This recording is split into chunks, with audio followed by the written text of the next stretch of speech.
Bonjour à tous, donc j'espère que vous allez bien. Donc aujourd'hui je vous retrouve pour une vidéo drama. Ça sera coupé en deux parce que j'ai regardé beaucoup de drama depuis janvier jusqu'à mai. Ça sera coupé en deux. Je vais pas vraiment vous parler des résumés, genre un résumé bien détaillé. Ça sera en barre d'infos comme d'habitude. Je vais essayer de vous mettre tous les liens pour que vous puissiez lire les résumés en français. On va essayer de trouver tout ça. Alors il y a My Holo Love, qui est sur Netflix bien sûr, qui a genre, il y a genre 9 ou 10 épisodes. C'est plus un drama science-fiction, romance.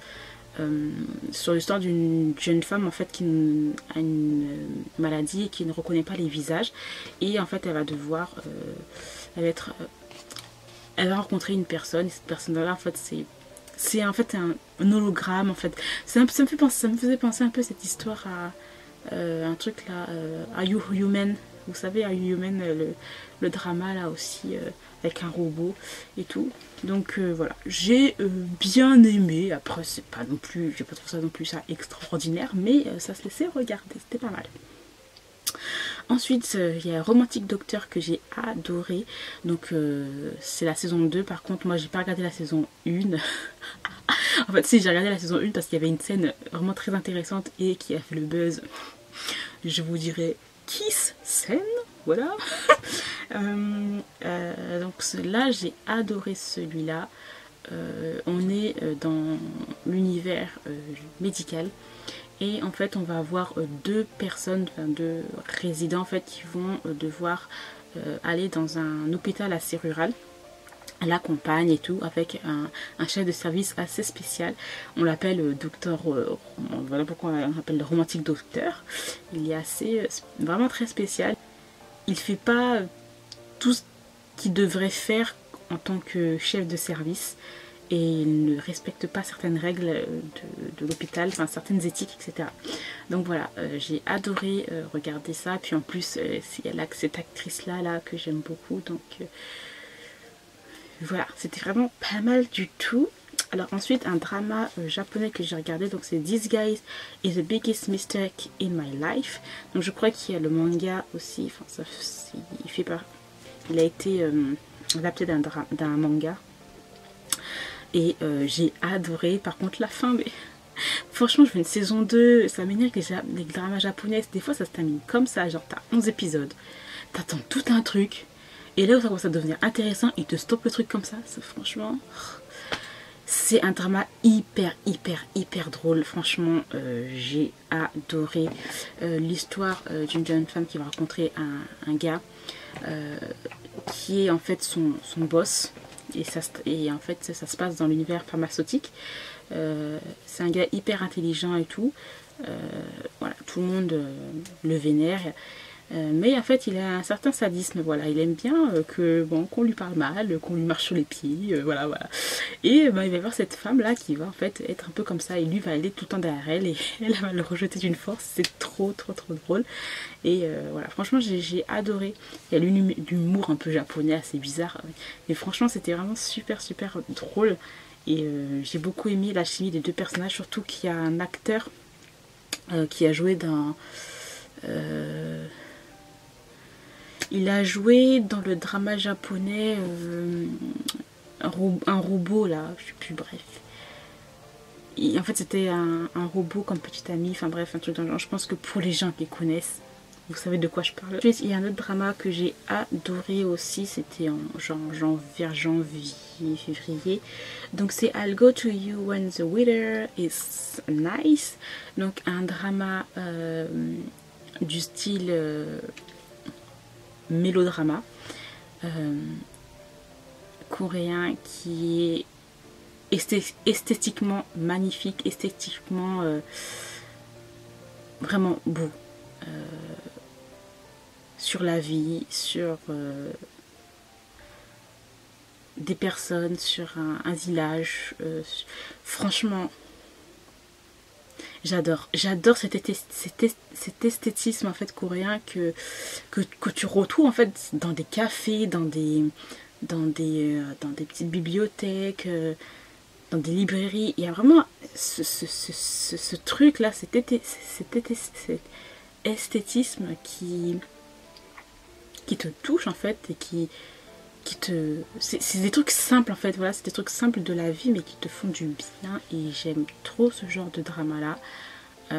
Les acteurs, ils étaient vraiment excellents. Donc il y a Park Min Young et l'autre, voilà, je sais plus à chaque fois les noms mais bon. Voilà. Vraiment trop bien, enfin...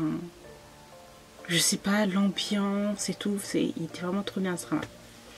Ensuite, il y a un autre drama que j'ai beaucoup aimé, un drama coréen, donc c'est Yena. Donc celui-là, il est un peu plus sur l'univers de la loi, les avocats, etc.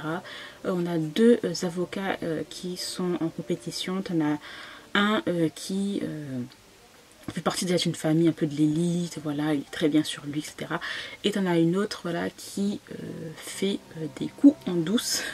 Et les deux là, en fait, ces deux là, voilà, ils vont avoir une petite relationship, malgré le fait qu'il y ait une compétition. Bon, après, ça vous pouvez le retrouver, je crois, sur Netflix aussi. Et c'est assez drôle et tout, donc j'avais bien aimé. Bien sûr, The King, Eternal Monarch. Donc à cette heure-ci là où moi je filme la vidéo, il n'est pas encore sorti sur Netflix, mais il est sorti sur Netflix coréen. Mais normalement il sortira sur Netflix, donc peut-être en juin. Donc Netflix France en juin, et il est vraiment super. Donc il y a bien sûr Lee Min-ho et la fille qui a joué dans Goblin. D'ailleurs ce drama, vous avez le feeling du goblinesque, voilà. C'est très fantastique et tout, deux mondes parallèles, beaucoup de secrets, il est génialissime. Donc voilà, franchement moi j'ai adoré à chaque fois. Ça sortait le vendredi et le samedi. Et j'avais trop hâte de regarder les épisodes, ils sont trop bien, les musiques sont trop bien, les actings sont trop bien, il y a des trop bonnes alchimies. Donc franchement moi je vous conseille à mort de le regarder parce qu'il est vraiment trop bien. Ensuite bien sûr il y a Itaewon Class qui est vraiment excellent, donc c'est un drama à regarder absolument, vous pouvez le retrouver sur Netflix, qui traite de beaucoup de sujets et j'ai adoré beaucoup de sujets de société en Corée. Qui sont assez tabous aussi, et vous avez vraiment des acteurs qui sont excellents et je vous le conseille à mort. Donc il y a ensuite un drama un drama coréen, donc c'est Money Game, je sais pas si... non il n'est pas sur Netflix. Celui-là c'est plus encore sur comme le nom le dit, des jeux d'argent, voilà, très concentré sur l'argent. La corruption en Corée, les avocats, que ce soit les avocats ou bien, comment ils s'appellent ça, les procureurs font pour essayer en fait de sauter en fait toute cette corruption. Et voilà, donc moi en fait je l'ai regardé parce qu'en fait il y a une alchimie de ouf entre un méchant et une gentille, et cette alchimie est excellente et j'ai beaucoup aimé la façon dont le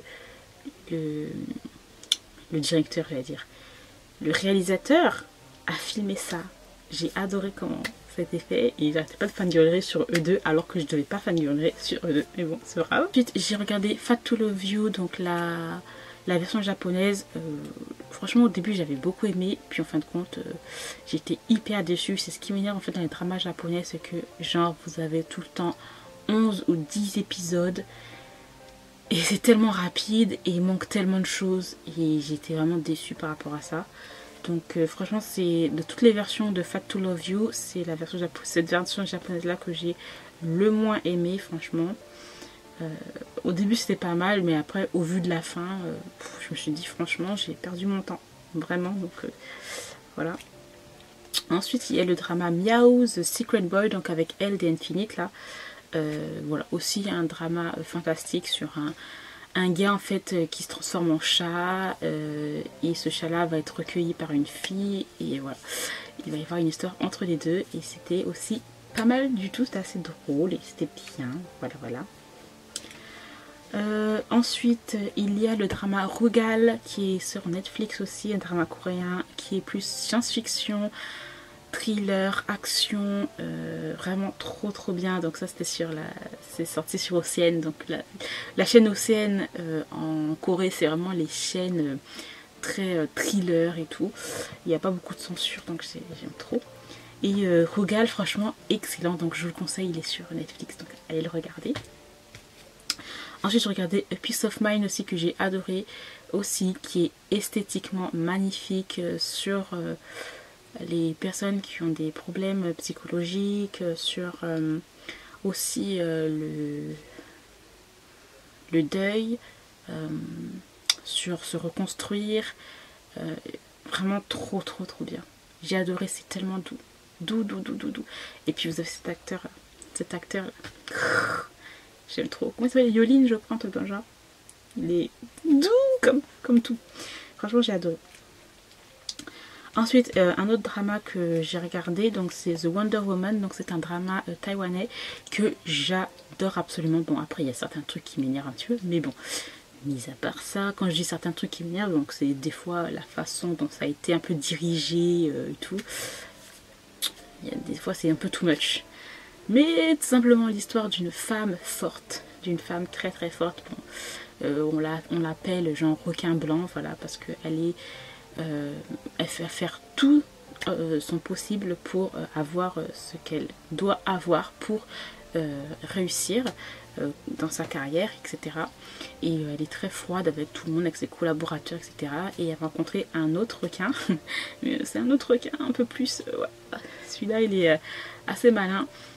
Qui en fait tout le monde, on va dire, tout le monde a peur en fait de cette femme là, et lui en fait il est plus intrigué. Et j'aime bien en fait j'aime bien les personnages comme ça en fait, qui sont genre charismatiques, mais en fait ils imposent pas trop leur autorité envers la femme, mais en fait ils se rabaissent, mais en fait ils regardent silencieusement, ils supportent silencieusement la protagoniste en fait.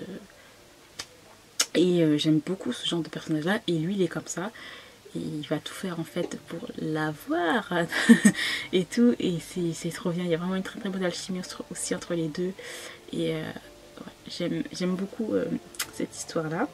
Et ensuite il y a le drama Good Casting que je suis en train de regarder. Vous pouvez le retrouver sur Viki. The Wonder Woman vous pouvez le trouver sur Viki aussi. Good Casting, simplement l'histoire en fait d'agents secrets, voilà, qui vont devoir s'infiltrer dans une grande compagnie, parce que bon, il s'est passé certaines choses et il faut qu'ils aient des informations et tout. Et je voulais regarder ce drama là parce qu'en fait il y a cette actrice là que j'aime beaucoup. Et pour l'instant, de ce que je regarde, j'aime bien. Franchement, j'aime beaucoup, donc c'est pas mal. Donc voilà, j'ai terminé de vous parler de cette première partie de drama que j'ai regardé depuis janvier, voilà, voilà, ça va être jusqu'à mars. Et après, la deuxième partie sera de mars jusqu'à mai, voilà. Et voilà, j'espère que ça vous a intéressé cette petite vidéo. C'était un petit peu déconstruit, hein, sorry. Et bon, et voilà, donc n'hésitez pas à me poser des questions, je vous répondrai avec plaisir. Comme je vous l'ai dit, les informations de tous les dramas, de tous les résumés, où vous pouvez le regarder, ça sera en barre d'infos. Je vais essayer de mettre tout ça en barre d'infos. Et voilà, donc j'espère que cette vidéo vous aura plu. Je vous remercie de l'avoir regardé jusqu'au bout, et moi je vous retrouve très bientôt. Bye.